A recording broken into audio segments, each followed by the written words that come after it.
ஆயிஷா. ஆயிஷாவிடத்திலிருந்தும் ஏராளமான முத்தான படிப்பினைகள் உண்டு. அவர்களிடத்திலிருந்து அஹ்லாக்குகளை பற்றி பெருமானார் சொல்லுகிற பொழுது சொல்லுவார்கள், மகாரிமுல் அஹ்லாக், நற்குணங்கள் என்பது மொத்தம் 10, அந்த 10மே ஆயிஷாவிடத்திலே முத்தாக உண்டு என்றார்கள்.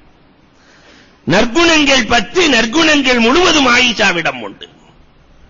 என்ன நற்குணம் என்று கேட்கிற பொழுது முதலாவதாக சிதுக்குல் ஹதீஸ். ஒரு மனுஷனுக்கு இருக்க வேண்டிய குணங்கள்ல சிதுக்குல் ஹதீஸ், உண்மையை பேச வேண்டும். ஆயிஷா சிறு பிள்ளையிலிருந்து 73 வயது வரை வாழ்ந்த ஆயிஷா ஒரு நாள் கூட பொய்யுரைத்ததில்லை என்று வரலாறு சொல்லிக் காட்டுகிறது. சிதுக்குல் ஹதீஸ், வாழ்க்கையில் உண்மையை சொல்லுதல்.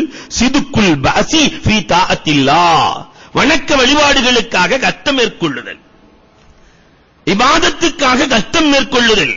ஆயிஷா ரலியல்லாஹு தஆலா இபாதத்துக்காக எத்தனை கஷ்டங்களை தாங்கி நின்றார்கள் வரலாறு சொல்கிறது. ஜமல் போர்க்களத்திலே போர்க்களத்தின் உக்கிரமத்தில் கூட ஆயிஷா ரலியல்லாஹு தஆலா தொழுகையை கலா செய்ததாக வரலாறு இல்லை. மூன்றாவது யாத்தா உஸ்ஸாயில், கேட்டு வருபவர்களுக்கு கொடுக்கிற மனப்பான்மை. முஆவியா ரலியல்லாஹு தஆலா 80,000 திர்ஹத்தை கொண்டு வந்து ஆயிஷா ரலியல்லாஹ்விடத்திலே கொடுக்கறாங்க. 80,000 திர்ஹம். ஆயிஷா ரலியல்லாஹ் நோன்பு வைத்திருக்கிறார்கள். பரீரா ரலியல்லாஹ் பக்கத்தில் இருக்கிறார்கள். அம்மா பரீரா, இந்த 80,000த்தையும் ஏழைகளுக்கு கொடுன்னாங்க. நம்ம பெண்மங்களா இருந்தா சொல்லுவாங்களா, பத்திரமா லாக்கர்ல பூட்டி வை, எப்ப நகை கம்மியா இருக்குமோ அப்ப எடுத்துக்குவோம் என்று சொல்லுகிற நம் பெண்கள் எங்கே? அத்தனையும் கொடு. பரீரா கொடுக்கிறார்கள். அத்தனையும் கொடுத்து முடித்துவிட்டு ஆயிஷாவிடத்தில் வந்து சொன்னார்கள், அம்மா ஆயிஷா, இன்றைக்கு நோன்பு திறப்பதற்கு நம் வீட்டில் எதுவுமே இல்லை என்றார்கள். ஆயிஷா ரலியல்லாஹு சொன்னார்களாம், நீங்கள் முன்னால் சொல்லி இருந்தால் கொஞ்சம் எடுத்து வைத்திருக்கலாமே என்று.